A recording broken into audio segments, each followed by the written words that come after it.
Hey guys, and in today's video we'll be looking at the ls command. So this is a command that is used to show a list of whatever is in a certain directory. So I'll be demonstrating that on the terminal. So what you want to do is open up your terminal. Okay, you have your terminal here. So if I type in ls, press enter, it will show me exactly what is in this directory, which is a home directory. Same thing, let's say for example, if I go into desktop,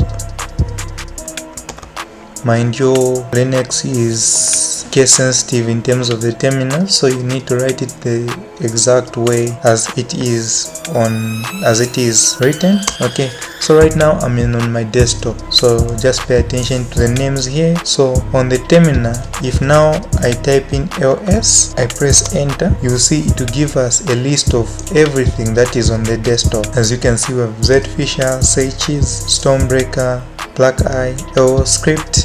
So all these files are here. So that's how you use the ls command. So it is used to list out everything that is in a certain directory, so it helps you to find out what is in the directory you are working on. So don't forget to subscribe and like this video, because there will be more commands for beginners for Linux. So as I have started my series Linux for beginners, I'll be showing you step by step and what each command does and how it works, so you don't want to miss that. So subscribe and hit the notification bell so that you don't miss any of my future uploads.